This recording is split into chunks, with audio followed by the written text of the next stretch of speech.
오늘 예레미야 41장은 예루살렘 멸망 이후 정치적인 혼란기의 모습을 기록하고 있습니다.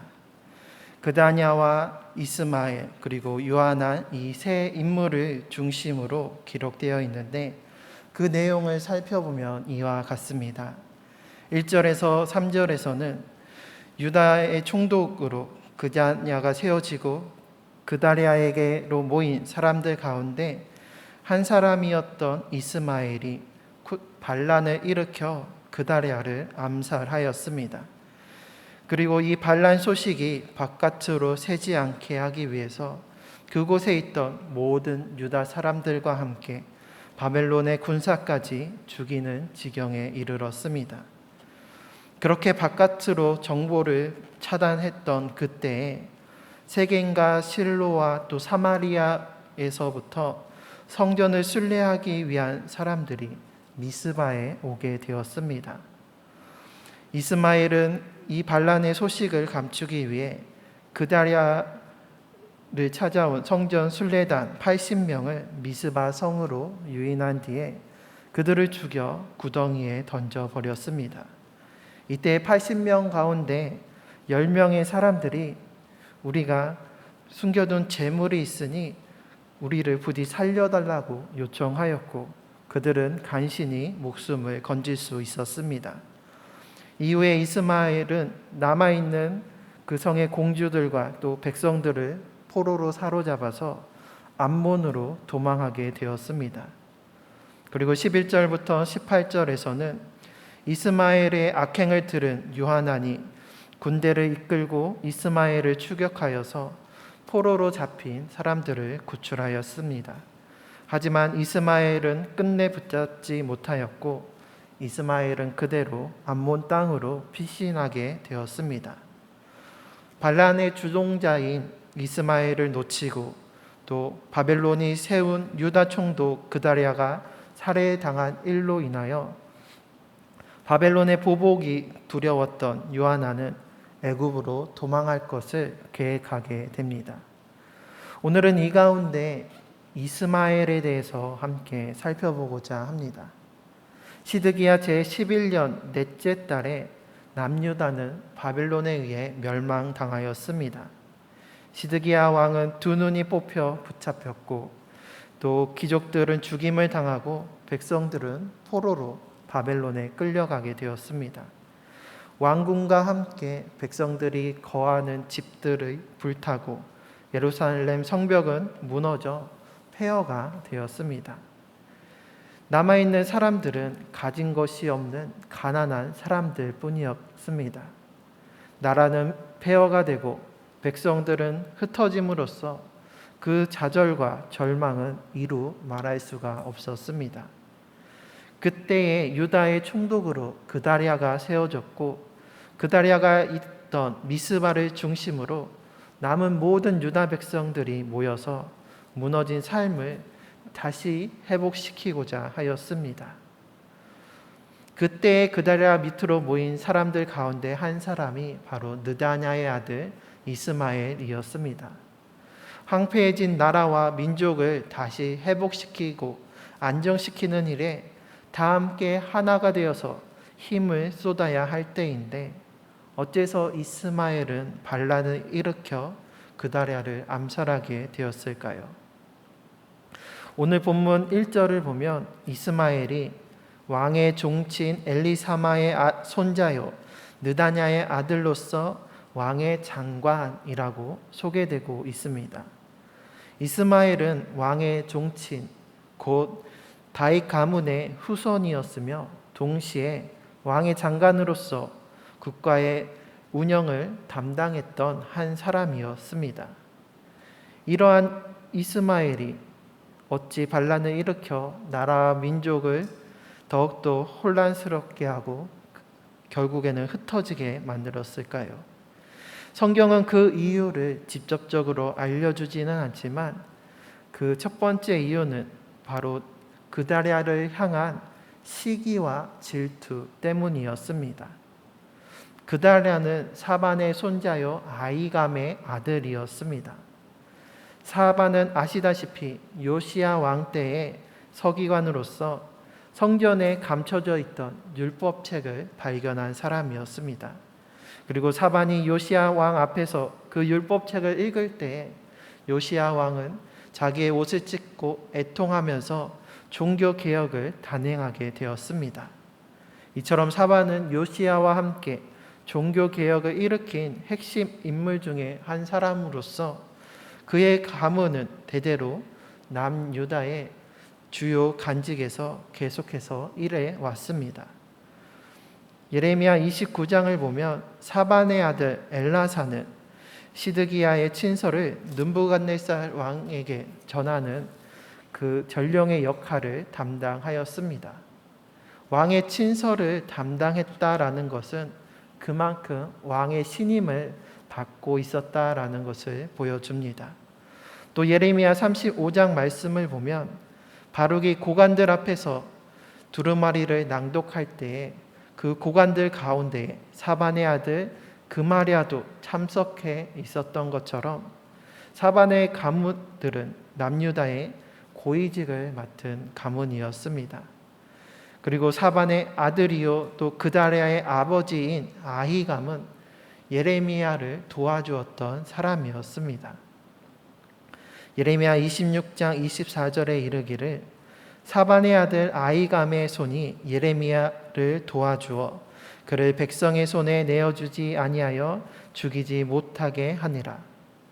우리가 이미 살펴봤던 것처럼 제사장들과 예언자 그리고 백성들이 예레미야를 민족의 배반자로 여기고 그를 죽여야 한다라고 재판에 해부했을 때에 그를 도와서 예레미야를 죽이지 못하도록 한 사람이 바로 사반의 아들 아히감이었습니다. 많은 백성들의 그 주장을 뒤엎고 재판의 결과를 결정할 수 있을 만큼 권한을 가진 사람이었으며 또 바벨론에 항복하고 복종해야 한다는 예레미야의 그 예언을 모두가 반대했을 때에 그의 예언을 믿고 도왔던 사람이 바로 그다랴의 아버지 아히감이었습니다. 바벨론의 입장에서 이처럼 예레미야를 도운 아히감의 아들로서 그다랴는 유다의 총독으로 적합한 인물이었습니다. 바벨론이 정복한 남유다를 지배하기 위해서는 남유다의 정치, 경제, 문화를 그 전반을 잘 아는 남유다 출신의 사람을 총독으로 대리인으로 세우는 것이 효과적이었을 것입니다.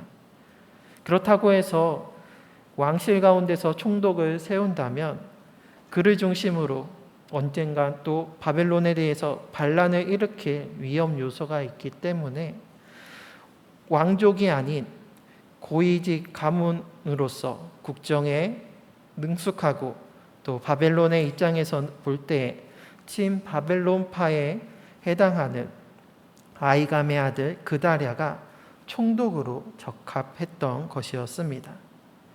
또한 이방인인 바벨론 사람을 총독으로 세우는 것보다 남유다 사람을 세우는 것이 백성들의 저항을 또한 줄일 수 있었던 것이었습니다. 그래서 그 바벨론에 의해 세워진 총독 그다랴를 백성들이 바벨론을 향한 그 분노로 인해서 매국노요, 민족의 배신자로 여기면서 따르지 않을 수도 있었지만 그다랴가 총독으로 세워졌을 때 백성들이 그 소식을 듣고 모두가 다 미스바로 모였던 것을 볼 때에 그다랴는 백성들에게도 인망이 있던 인물이라 볼 수가 있습니다. 하지만 이스마엘이 볼 때에는 그다랴가 총독이 되는 것이 마땅치 않게 여겨졌던 것이었습니다. 다윗 가문의 왕의 후손인 자신이 아닌 서기관 가문의 그다랴가 유다의 총독으로서 최고 권력을 누리고 백성의 인정을 받고 있는 것을 시기하고 질투하였던 것입니다. 이스마엘이 처음 등장할 때에는 그저 느다냐의 아들로서만 소개되었습니다. 하지만 그다랴의 암살을 앞두고 그가 소개되었을 때는 왕의 종친이요 왕의 장관이라고 소개된 것을 통해서 이것을 통해 이스마엘이 그 시기와 질투로 그다랴를 암살하였음을 엿볼 수가 있습니다. 이처럼 이스마엘의 반란은 남유다를 되찾고 백성을 회복시키기 위한 왕의 후손으로서의 책임감이나 사명감에 비롯된 것은 결코 아니었습니다. 왕족으로서의 책임감 그리고 사명으로 반란을 일으켰던 것이었다면 이후에 바벨론에 대항하기 위해 나라를 회복하고 더욱더 백성을 하나 되게 하기에 힘썼을 것입니다. 하지만 그다랴를 암살한 이후 이스마엘의 모습은 어떠합니까? 그의 선택은 암몬으로의 도피였습니다. 나라와 민족의 회복보다 자신의 안위가 더 중요했던 것이고 단지 그다랴를 향한 시기와 질투로 그를 암살하고 나라를 더욱더 어지럽히고 혼란스럽게 만들었던 것이었습니다. 그 결과 패망한 남유다는 더 큰 혼란과 어려움을 겪었습니다. 그다랴를 중심으로 다시 소망을 갖고 모인 백성들이 다시금 흩어지고 또 이 일로 인하여서 결국에는 애굽에 이주하여 애굽을 의지하는 지경에 이르게 되었습니다. 한 개인의 사사로운 욕심과 시기와 질투가 공동체를 분열시키고 혼란과 어려움에 빠지게 만든 것입니다. 이에 대해서 사도 야고보는 이와 같이 말씀합니다. 시기와 다툼이 있는 곳에는 혼란과 모든 악한 일이 있음이라. 시기와 질투, 분쟁과 다툼이 있는 곳에는 혼란과 분열과 온갖 악한 일이 있을 수밖에 없습니다. 시기와 질투를 국어사전은 이렇게 정의하고 있습니다. 시기는 남이 잘 되는 것을 셈하며 미워하는 것, 또 질투는 다른 사람이 잘 되거나 좋은 처지에 있는 것 따위를 공연히 미워하고 깎아내리려 함. 우리가 흔히 사용하는 말 가운데 사촌이 땅을 사면 배가 아프다는 말처럼 나보다 다른 사람이 잘 되거나 좋은 처지에 있으면 그것을 시기하고 질투하는 것이 인간의 죄된 본성 중에 하나입니다. 그렇다면 왜 우리는 이토록 남을 시기하거나 질투하게 되는 것일까요? 그것은 그 중심에 내가 있기 때문입니다. 내가 기준이 되고 내가 중심이 되기 때문입니다. 그래서 내가 남보다 가진 게 적고 능력이 적다라고 여기고 나를 기준으로 상대방과 그 다름으로 인해서 상대적인 박탈감과 그로 인한 상대의 것을 탐하는 나의 욕심이 시기와 질투심을 일으키고 그것이 다툼과 분쟁을 일으키게 되는 것입니다. 우리가 이러한 시기와 질투의 죄에 빠지지 않기 위해서는 내가 중심이 되는 것이 아니라 세상의 것이 중심이 되는 것이 아니라 오직 하나님만이, 오직 주님만이 나의 중심이 되는 삶을 우리는 살아가야 합니다.